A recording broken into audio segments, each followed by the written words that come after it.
우리의 상식으로 왕비, 왕후죠. 좀 더 관심 있는 분은 왕 이름 정도는 알죠. 아하수에로. 그럼 그 아하수에로 왕이 어느 나라 왕이었는가? 좀 더 관심 있는 분은 또 알죠. 페르시아의 왕이었다. 그러면 그것이 오늘날 나하고 무슨 상관이 있는가? 이렇게 물어보면 글쎄 뭐 성경에 나와 있으니까 그냥 성경에 있는 말씀 우리가 읽고 듣고 뭔가 그 속에서 교훈되는 것을 얻으려고 하는 것 아닌가, 이런 생각을 하게 됩니다. 그런데요, 우리가 이 성경을 볼 때 특히 에스더서 같은 이런 것을 우리가 이제 역사서라고 하는데요, 이런 역사서는 말 그대로 역사예요. 인간의 역사에서 일어난 일들, 그것을 배경으로 하고 있는 것이기 때문에 우리가 성경에 기록되어 있다라고 하는 것이 마치 우리의 지금 살고 있는 이 인간 세계와는 별개의 어느 곳에서 일어나는 어떤 일들이 하늘에서부터 뚝 떨어져서 우리들에게 교훈으로 던져진 것으로 생각하기가 쉽습니다. 그런데 성경은 전부 우리 인간 세계 속에서 일어난 일들을 배경으로 기록이 되어 있는 거예요. 그렇게 볼 때 이 에스더서의 그 배경은요, 방금 제가 말씀드린 페르시아의 아하수에로 왕 당시를 배경으로 하고 있는 것입니다. 그럼 그때가 언제냐 하면 대략 지금으로부터 약 한 2500년 전 이야기입니다.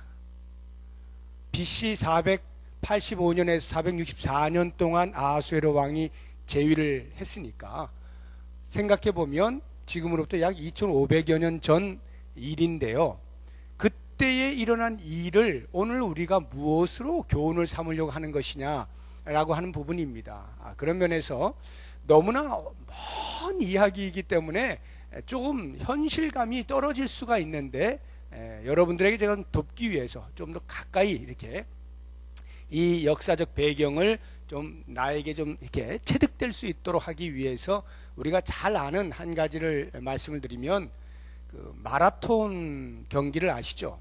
올림픽의 꽃 하면은 마라톤이잖아요. 그래서 거의 올림픽 끝나는 마지막에 하는 것이 이 마라톤 경기인데요, 이 마라톤 경기가 발생하게 된 그 역사적 어떤 사건이 있는 것 아시죠?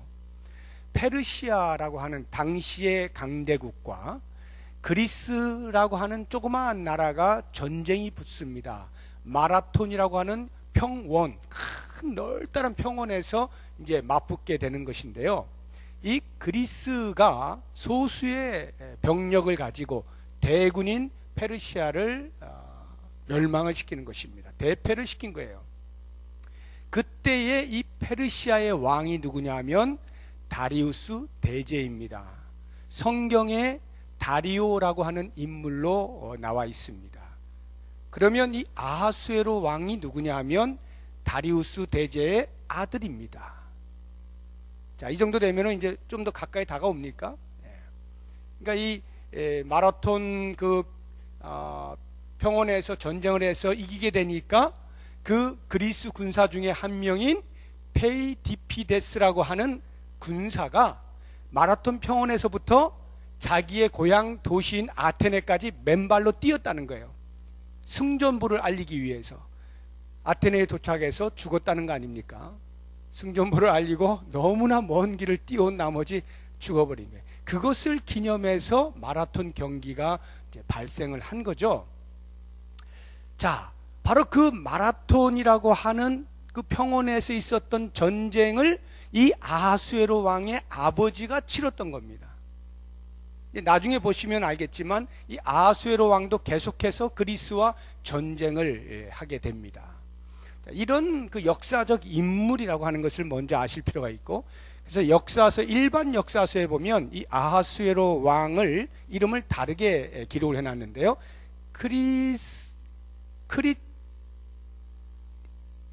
저도 까먹었는데 하도 길어가지고 크리토스테스인가 뭐 이래요.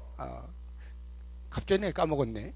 하여튼 그 6글자인데 그 역사서에 그렇게 써 있어요. 그러니까 그 인물이 지금 이 에스더서의 지금 배경인 겁니다. 바로 그 왕의 왕후가 에스더예요. 그러면 이제 오늘 말씀이 지금 뭐냐 하면요, 이스라엘 백성들이 바벨론 때 포로로 잡혀가잖아요. 느부갓네살 왕에 의해서 다 멸망을 당해서 바벨론으로 포로로 잡혀가는데, 이 포로로 잡혀가 있던 그 시대에 바벨론이라고 하는 나라가 다시 메데바사, 즉 페르시아에 의해서 또 멸망을 당해요. 그러니까 그 바벨론에 포로로 갔던 사람들이 그대로 페르시아의 노예로 계속 있게 되는 것이죠. 그 가운데에서 우리가 잘 아는 대로 그 페르시아의 원년 왕이었던 고레스 왕이 하나님의 예비하심을 통해서 이스라엘 백성들을 고토로 돌려보내죠. 그러나 모두가 다 간 게 아니에요. 일부만 간 것이고 많은 사람이 남아 있는 것입니다. 그러니까 그 페르시아에 여전히 그런 포로들이 노예 생활을 하면서 살고 있는 거죠. 바로 거기에 모르드게라고 하는 사람이 살고 있었고 에스더가 살고 있었습니다. 모르드게와 에스더는 사촌지간입니다. 에스더의 부모가 일찍이 죽었어요. 그래서 이 모르드게가 아마 나이차가 좀 났는지 에스더를 거두어서 돌보게 된 것입니다. 그래서 어렸을 때부터 이렇게 이제 기르게 된 것인데요. 그런데 이제 놀라운 일이 벌어지는 것이 어떤 경위를 통해서 에스더가 왕비가 되는 겁니다. 그런데 이 모르드게가 그 당시에 그 왕의 문지기로서, 문지기란 꼭 문을 지키는 그런 사람이라기보다는 궁궐에서 관리를 하는 사람이었는데, 이 아하수에로 왕이 군대 장관 중에 하만이라고 하는 사람을 자기 바로 밑에 두고 모든 사람으로 하여금 그 하만에게 절을 하도록 만들었습니다. 그런데 모르드게만 절을 안 하는 거예요. 두 가지 이유 때문에. 하나는 이 하만의 출신 때문이고, 또 다른 하나는 하만에게 절하는 것이 단순히 높은 사람에게 예의를 갖추는 정도가 아니라 마치 신을 숭배하는 그러한 것이었기 때문에 모르드게가 거부한 겁니다. 그러니까 하나님만 섬기는 자로서 나는 또 다른 누구를 섬길 수 없다라고 하는 것으로 종교적인 문제로 거부를 한 거예요. 그러니까 주변에 있는 사람들이 모르드게에게 왜 그렇게 하느냐고, 빨리 절을 하라고, 안 그러면 봉변 당한다고 이렇게 하니까 모르드게가 말하는 거죠. 나는 유다인이다. 나는 유다인이다. 이 말은 하나님만 섬기는 사람이다. 그러니 할 수 없다. 이렇게 되면서 하만의 노여움을 사게 된 겁니다. 그래서 하만이 모르드게만 죽이려고 하는 것이 아니라 이 모르드게의 출신이 어디냐? 유다인이라고 감히 하고는 유다인 전체를 죽이기로 작정을 하고는 자기와 함께한 사람들과 제비를 뽑습니다. 언제 죽일까? 제비를 뽑아보니까 12월 13일이 나온 겁니다. 12월 13일 제 음력 생일입니다. 12월 13일이 나왔어요. 그래서 이때를 D-Day로 해가지고 전부 다 그 페르시아 지역에 사는 모든 유다인들을 다 죽이기로 작정하고 아하수에로 왕에게 도장을 받아낸 겁니다. 조서를 써서 전국에 돌릴 수 있게 만든 거예요. 이 한 민족이 있는데 말이죠, 나한테 절을 안 해요. 왕께서 명령하셨는데 그 명령을 어겼습니다. 그것은 왕에 대한 도전이니까 엄벌에 처해서 왕의 권위에 대하여 아무도 반발하지 못하도록 하심이 옳은 줄로 아나이다. 이렇게 해가지고 왕이 옳게 여겨서 그래, 그러면 그렇게 해라 하고는 왕의 재가를 받아서 조서를 쫙 돌려버린 거예요. 어떻게 됐겠어요? 전국에 거하고 있는 유다인들이 난리가 난 거죠. 이게 웬 봉변인가? 지금 포로로 살면서, 노예로 살면서 근근히 겨우겨우 살아가고 있는 그 유다 백성들이 수소문 끝에 알아보니까 모르드게라고 하는 궁궐에 사는 한 관리가 유다인이라고 하는데 절을 하지 않아가지고 이런 일이 벌어졌다. 난리가 난 거예요. 그러니까 어떻게 되겠어요? 이들이 전부 다 베옷을 입고 죄를 뒤집어 쓰고 하나님 앞에 이제 나아가는 거죠. 하나님 살려주십시오. 전부 그러고 있는 거예요. 그 광경에 대하여서 에스더가 이상히 여겨서 자기의 수하를 모르드게에 보내서 이게 무슨 일인가 알아보았더니 여차해서 하만이 이렇게 해서 다 죽이기로 작정을 했다. 그러니 너도 가만히 있지 말고 왕에게 나아가서 이 사실을 알리고 구명운동을 벌여라. 이렇게 모르드게가 전가를 보냅니다. 그런데 그 말을 들은 에스더가 변명을 하는데요. 어떻게 하냐면 모르드게 오빠도 아는 것처럼 왕후라고 해서 아무 때나 왕에게 나갈 수 있는 게 아니고 왕이 불러야만 가는 건데 만약 부르지 않은 채로 나아갔다가 왕이 들고 있는 그 금호를 내밀지 않으면 그 자리에서 죽는 건데 30일 동안 나 부름받지 못했다. 가면 죽을 것 같은데 하고는 거절을 한 거예요. 그때의 그 유명한 말, 모르드게가 에스더에게 전갈로 말하게 한 것이 14절 말씀이죠. 13절 14절 두 절 말씀 같이 한번 읽어볼까요? 모르드게가 그를 시켜 에스더에게 회답하되 너는 왕궁에 있으니 모든 유다인 중에 홀로 목숨을 건지리라 생각하지 말라. 이때에 내가 만일 잠잠하여 말이 없으면 유다인은 다른 데로 말미암아 노임과 구원을 얻으려니와 너와 내 아버지 집은 멸망하리라. 내가 왕후의 자리를 얻은 것이 이때를 위함이 아닌지 누가 알겠느냐 하니. 성경을 읽다가 제가 그 왕 이름이 생각이 났어요. 크세르크세스. 갑자기 생각이 나버리네. 아하수에로 왕이 일반 역사서에는 크세르크세스라고 이렇게 기록이 되어 있는데요. 자, 이 모르드게가 이런 말을 에스더에게 이제 전달을 이제 하게 합니다. 이때를 위함이 아닌지 누가 알겠느냐. 네가 만약 왕에게 나아가지 않겠다고 하면 유다인은 다른 방법을 통하여 노임과 구원을 받겠지만, 이 말의 의미는 모르드게는 적어도 하나님께서 유다 민족을 구원해 주실 것에 대한 확신을 가지고 있었던 거죠. 네가 지금 왕비가 됐는데, 왕후가 됐는데 왕 옆에서 그냥 부귀 영화만 누리며 살라고 하나님이 너를 그 자리에 앉혔더냐? 잘 생각해 봐라. 이와 같은 위기의 때에 네가 나서야 하는 것 아니냐? 그것을 위해서 하나님이 너를 왕비의 자리에 앉힌 것 아니냐? 이렇게 이야기를 하는 겁니다. 그때에 에스더가 크게 깨닫고는 다시 전가를 보내서 알겠다. 내가 이제 나갈 테니까 그러면 수산 도성에 있는 모든 유다인들에게 전부 다 3일 금식을 하게 명령해라. 나 죽으러 간다. 그러니 3일 금식하고 있으면 나도 그렇게 하고 죽으면 죽을 각오로 왕에게 나가겠다. 라고 하는 것까지가 오늘 말씀입니다. 자, 이때를 위함이 아닌지 누가 알겠느냐? 라고 하는 이 말씀에 제가 두 가지를 같이 생각을 해보려고 하는데, 그 하나는 하나님의 섭리에 대한 인정입니다. 모르드게가 이때를 위함이 아닌지 누가 알겠느냐. 이때 어느 때입니까? 유다인들 전체가 위기를 맞이한 때에 하나님의 구원이 나타날 바로 그때죠.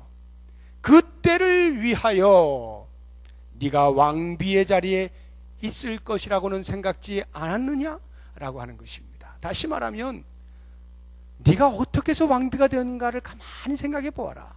그건 네가 잘나서 그런 것이 아니고 우연히 어쩌다가 된 것도 아니고 하나님의 깊으신 경륜과 섭리를 따라서 바로 이 일을 위하여 왕비의 자리에 앉힌 거다라고 하는 말이죠.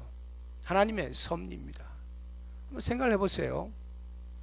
이미 말씀드린 대로 유다인들은 다 포로들입니다. 제대로 살지도 못해요. 신분도 제대로 노출 못해요. 불이익을 당할 게 뻔하니까요. 그래서 모르드게가 그 왕후의 간택령이 내려져서 이렇게 후보자로 보낼 때에도 절대로 유다인이라는 말을 하지 못하게 하거든요. 자, 이제 이 에스더가 왕비가 되어지는 과정을 가만히 보세요. 아하수에로 왕이 그리스로 원정 전쟁을 떠나기 전에 사람들을 사기 진작시키기 위해서 6개월 동안 잔치를 벌입니다. 잔치의 흥이 한참 돋가지니까 아하수에로가 자신의 권력을 자랑하고 싶었습니다. 만천하에. 그래서 아리따운 자기의 왕후 와스디를 불렀습니다. 인사 좀 시키려고요. 얼마나 예쁜 내 아내인지 좀 보여주고 싶어서요. 자랑하고 싶어서요. 그런데 이 와스디가 그만 그것을 거절을 하는 겁니다. 얼마나 창피를 당했겠어요. 자기 신하들이 쫙 있는데 말이죠, 안 와버리네. 얼마나 창피했겠어요. 그러니까 그 창피함이 이 속에서부터 분노로 끌어오르는 겁니다. 견딜 수 없는 분노, 수치감, 이런 것을 그 와스디를 생각할 때 쳐다보고 싶지도 않은 거예요. 어떻게 저런 여자가 내 아내였단 말인가. 그래서 어떻게 하면 이 나의 분노를 사귈 수 있을까 끙끙거리고 있는데 옆에 있는 참모들이 말하는 거예요. 왕이시여, 이건 그냥 놔두면 단순히 왕의 문제가 아니라 모든 페르시아의 남자들의 문제입니다. 여자들이 만약 이거 본따 가지고 전부 다 말 안 듣고 불순종하면 어떻게 됩니까? 그러면 나라 꼴이 말이 아닙니다. 그러니 일벌백계를 하셔야 됩니다. 폐위를 시켜버리십시오. 아하수에로 왕이 들어보니까 그렇게 해야만 될 것 같아. 그래야만 자기의 떨어진 위신이 어느 정도 올라갈 것 같아. 그래서 그냥 그 말을 덥석 물어가지고 와스디를 폐위를 시킵니다. 아니 그거 한 번 안 나왔다고 폐위를 시킬 정도입니까? 상식적으로 안 맞잖아요. 그런데 폐위가 돼버려요. 그리고는 전쟁을 떠납니다. 그리스로 전쟁을 2차례 떠나는데요, 2차례 다 대패를 합니다. 자기 아버지처럼 계속 패하고 돌아오는 거예요. 그러니까 많은 사람들이 죽었을 것이고 많은 것들이 손상을 입었을 거예요. 그리고는 털레 돌아왔을 때 백성들 보기 얼마나 민망했겠어요. 그 상실감, 그것을 누군가로부터 위로를 받아야 되는데 옆에 누가 있어야 말이죠. 아무도 없잖아요. 그러니까 갑자기 그리움이 밀려온 거예요. 그리고는 그 전에 몇 년 전에 자기가 했던 그 왕후를 폐위시켰던 그 일을 싹 떠올리면서 그때 내가 너무 바보 같은 짓을 했구나, 너무 순간적인 감정을 억누르지 못해서 엉뚱한 짓을 했구나 하고는 끙끙거리고 있는 것을 옆에 참모들이 또 보고는 그 불똥이 자기들에게 튈 것만 같은 거예요. 너희들 이리 와, 니들이 나한테 잘못 말해가지고 이런 내가 실수를 했어 하고는 혹시라도 왕이 자기들을 어떻게 할까봐 다시 제안을 하는 겁니다. 왕이시여, 왕은 지금 이러고 있을 때가 아닙니다. 오랜 시간 전쟁에 많이 지쳐 있을 테니 이제 다시 왕후를 뽑으심이 옳은 줄 아뢰옵니다 하고는 왕후 간택령을 내리도록 합니다. 그래서 전국으로 예쁜 여자를 다 불러 모으는 거예요. 그래가지고 쫙 모여서 1년 동안을 훈련을 시키고 몸 단장을 시키고, 그래서 1년 후부터 한 명씩 왕에게로 들어가게 하는 겁니다. 그럼 그 가운데에서 왕의 눈에 한 번에 딱 드는 한 여자가 왕후가 되는 거예요. 역사가들은 말하기를 대충 400명 정도의 후보자라 그러는데 몇 번째로 들어간지 모르겠습니다만 아무튼 들어가다가 에스더가 들어가는 그 순간 아무 주변이 보이지 않고 오직 에스더만 보이는 거예요. 아하수에로 왕의 눈에. 그래서 그냥 바로 그냥 왕으로 간택을 해버리는 겁니다. 그렇게 해서 왕후가 되는 거예요. 이 모든 과정들이 에스더가 무엇을 어떻게 해서 내가 다른 저 후보자들 다 짓누르고 어떻게 내가 왕비가 돼야지, 그런 거 하나도 없어요. 다른 사람들은 자기 얼굴 예쁘게 하려고 원래 거기서 그 넷이 그 주관하는 사람들이 주는 거 외에도 이것 주세요 저것 주세요 하면서 막 몸단장하는데 에스더는 그런 거 하나도 요청 안 해요. 그냥 원래 있는 기본만 가지고 그냥 분만 바르고 나간 거예요. 그런데 그게 왜 이렇게 예쁜 거예요? 그냥 왕의 눈에 확 들은 거죠. 무슨 말입니까? 물론 에스더가 그만큼 예쁘다는 뜻도 되겠지만 노예 출신으로서 후보에 들은 것으로부터 왕후 그 와스디가 폐위되는 그런 사건이며 이 모든 것들이 정상적이고 상식적이지 않은 방법으로 계속 흘러가고 있단 말이죠. 그리고 결국 에스더가 왕비가 되는 그것까지도 보면 누군가의 손길에 의해서 움직여지는 것이 아니고서는 도저히 에스더가 왕후가 될 수 없는 그런 상황 속에서 에스더가 왕후가 된단 말이죠. 이게 하나님의 섭리예요. 하나님의 섭리라고 하는 것은 처음부터 끝까지 모든 것을 다 왁구 속에 집어넣어서 탁탁탁탁 짜나간다는 뜻이 아닙니다. 큰 물줄기를 흘러가게 만든다는 거예요. 하나님이 원하시는 방향으로 큰 물줄기를 근데 사람이 만약에 그것을 엉뚱한 대로 하면은 다시 그것을 뒤틀어서 또 하나님이 원하시는 방향으로 또 끌고 가시는, 이게 하나님의 섭리예요. 우리는 이 하나님의 섭리를 잘 이해할 필요가 있습니다. 요셉이 자신의 삶에 대하여 이해할 수 없는 그러한 과정을 걷습니다. 그럴 때마다 그가 아는지 모르는지 하나님께서 나를 인도하신다고 하는 확신 속에서 하루하루를 살아가는 거예요. 그 가운데서는 때로는 원망도 있을 수 있고 뭐 여러 가지 있겠지만 그런 모든 과정을 겪어냈을 때 드디어 하나님께서 왜 그를 애굽으로 팔려가게 만들고 보디발의 아내에게 누명을 씌워서 감옥살이를 하게 하고 하는 이 모든 과정들이 이해가 되는 거예요. 드디어 뒤를 쫙 돌아보니까 바로 이때를 위하여. 어느 때입니까? 요셉이 자기의 가족들을 다 불러 모아서 나중에 번성한 나라가 되어서 애굽에서부터 나가게 하시는 그 하나님의 구원, 그 구원을 위하여 요셉이라고 하는 한 사람이 이상한 여정을 겪게 되는 거죠. 모세도 역시 마찬가지입니다. 모세가 궁중에서의 40년이나 미디안광의 40년이나 이 모든 과정들이 그냥 어쩌다가 그렇게 되는 것 같지만 하나님의 크신 섭리 가운데에서 이스라엘 민족을 애굽에서 나오게 하는 지도자로 쓰임받기 위해서 그런 과정들이 있었던 것, 하나님의 섭리죠. 뭐 누구를 대도 마찬가지입니다. 엘리야도 마찬가지고요.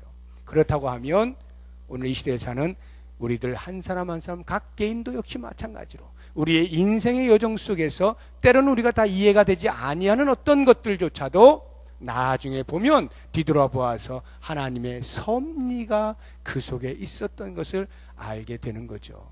그것을 우리가 이 에스더서를 보면서 모르드게의 말을 보면서 이때를 위함이 아닌지 누가 알겠느냐라고 하는 이 말씀을 오늘 나에게 던져버릴 때, 그 질문을 던질 때 지금 내가 이해할 수 없고 지금 내가 원망스러울 만한 또는 지금 내가 주저앉고 싶을 만한 어떤 사건이 있다 할지라도 그 속에 숨겨져 있는 하나님의 섭리 앞에 그 섭리를 내가 다 이해하지 못한다 할지라도 하나님의 섭리, 하나님의 인도하심, 그것에 대해서 내가 순복하게 되면 머지않은 시기에 지금의 시간을 뒤돌아보게 될 때 하나님의 인도하심을 깨닫게 되고 그 하나님을 찬양할 수가 있게 되는 거죠.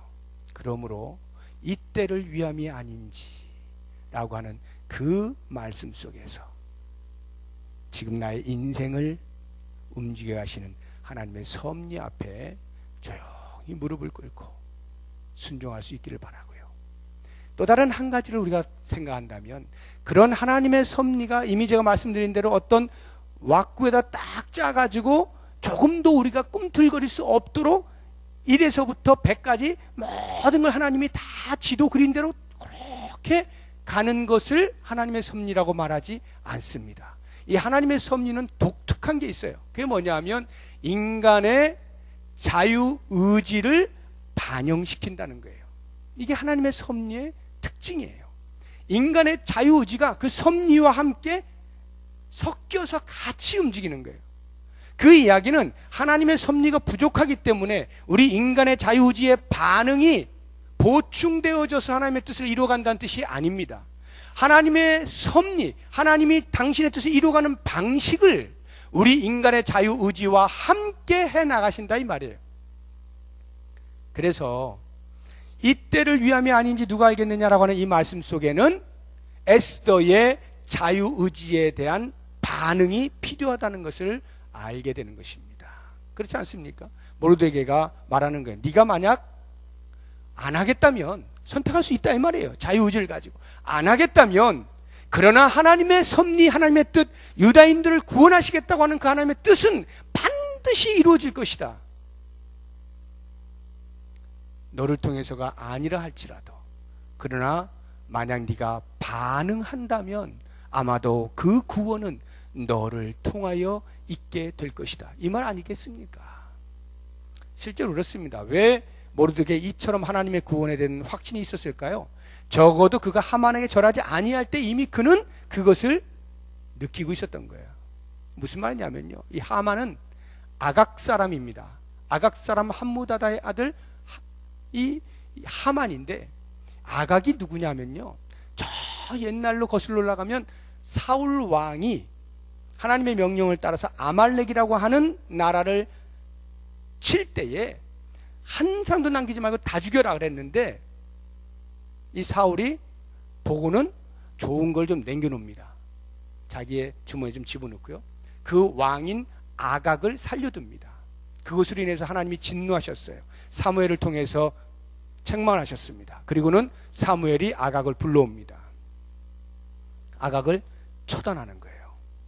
그러면서 하나님께서 뭐라 말씀하셨느냐면, 내가 지금부터 너희들로 이 아말렉이 전혀 기억도 되지 않게 만들겠다. 나 여호와가 대대로 이 아말렉과 싸우리라, 이렇게 말씀하셨거든요. 대대로 싸우신다는 말씀이 뭐예요? 그때도 싸우셨지만 앞으로도 이 아말렉으로 인해서 이스라엘이 끊임없이 어떤 갈등과 충돌이 있을 것임을 말씀해 주시고 있고, 그때마다 하나님이 처리해 주시겠다, 이런 뜻이거든요. 그러니까 아말렉은 이스라엘의 평생의 적인 거예요. 영적으로 이야기하면 하나님의 백성들에 대하여 사탄이라, 이런 말이에요. 모르드게가 하만에게 절하지 아니한 것이 바로 이 때문인 것입니다. 아각의 후손인 하만, 하나님께서 아말렉을 완전히 제하라고 명령하셨는데, 그것에 대하여 내가 뻔히 보이는 적에 대해서 머리를 숙일 수 없다는 거거든요. 바로 이때부터 이미 이 모르드게의 마음속에는 하나님의 구원이 다가오고 있음을 짐작을 했을 겁니다. 마치 사울 왕을 통해서 아말렉을 전멸시키라고 명령하셨던 그 하나님께서 이 하만을 나 모르드게를 통해서 뭔가 하만의 손으로부터 구원하시려고 하는 하나님의 뜻이 있구나를 깨닫게 되는 거예요. 그러면서 절을 하지 않는 것이죠. 그리고는 이런 무시무시한 유다인 전체가 죽게 되어지는 위협 속에 있을 때에 모르드게가 에스더에게 말하는 거예요. 바로 이때를 위하여 네가 왕후의 자리에 있는 것 아니겠느냐. 이때 하나님의 구원, 하만의 손으로부터의 구원, 아말렉으로부터의 구원, 사탄의 세상으로부터의 구원, 하나님의 백성을 보호하시는 하나님의 구원, 바로 이것을 위하여 네가 쓰임받을 시간이 아니더냐. 너는 어떻게 할 것이냐, 이 말이에요. 그렇습니다. 우리가 하나님의 섭리를 따라서 살아요. 하나님의 뜻을 이루기 위해 삽니다. 그러나 그 속에는 우리의 선택이 계속 주어집니다. 어떻게 선택할 것인가가 우리 앞에 놓여져 있어요. 그때 우리의 선택은 목숨이 무서워서 숨길 수도 있지만, 때로는 죽으면 죽을 것을 각오하고 하나님의 구원을 이루기 위하여 쓰임받는 자리에 나갈 수도 있는 것입니다. 이 에스더가 모르드게의 말을 통해서 깨닫게 되는 거죠. 아, 내가 이 왕후가 된 것이 바로 이거였구나. 내가 설령 왕의 손에 죽는 한이 있더라도 하나님의 구원의 도구로 사용되어야겠다 하고 담대히 나갈 수가 있게 된 거죠. 아리마대 요셉이 예수님이 돌아가셨을 때에 그 시체를 빌라도에게 달라 하는 순간 이미 그는 자기의 목숨을 내놓은 겁니다. 산헤드린 공의회의 회원이었습니다. 그러면 예수 믿는 것이 발각이 되는 순간에 온갖 비난을 다 받을 것이고 배신자여 변절자라는 소리를 들을 것이고 심지어는 목숨이 위태한 그런 상황 속에 빠질 것이 뻔함에도 불구하고 그동안에 잠잠히 있었던 아리마대 요셉이 마지막 순간에 예수님의 시체를 자신의 무덤에 모시기 위해서 과감하게 빌라도에게 시체를 주시오라고 하는 이것. 에스더가 그동안에 유다인인 것을 숨기며 살아왔었는데 이제는 자기 민족을 살리기 위해서 내가 유대인인 것을 드러내지 않을 수가 없는 겁니다. 자기의 정체성을 드러내면서 목숨을 건 한판 싸움을 해야 되는 거예요. 바로 이때를 위해서. 그렇습니다. 우리가 하나님의 섭리 안에서 하나님의 뜻을 이루며 살아가는 삶에 있어서 많은 선택의 기로가 있는데 그때 때로는 우리가 잠잠할 때가 있고 때로는 소리를 내야 할 때가 있고 때로는 기다려야 할 때가 있고 때로는 행동으로 보여야 할 때가 있는 것입니다. 그 때를 분별할 수 있는 지혜가 있다면 우리가 하나님의 뜻을 훨씬 더 잘 이루어 드릴 수가 있겠죠. 오늘 이 말씀을 생각하시면서 하나님의 섭리와 나의 자유의지가 하나님의 뜻이라고 하는 공동의 자리에서 만날 수 있기를 위해서 날마다 나 자신이 하나님 앞에 나와 기도하면서 하나님의 뜻을 묻고 하나님의 마음을 헤아린다면 그 삶이야말로 하나님께 가장 큰 영광을 돌리는 삶이 아니겠는가 생각하면서 주님 저로 하여금 그러한 삶을 살게 해주십시오. 기도하시는 귀한 시간이 될 수 있기를 바랍니다. 이 시간에 우리 기도하기 전에 우물가에 이어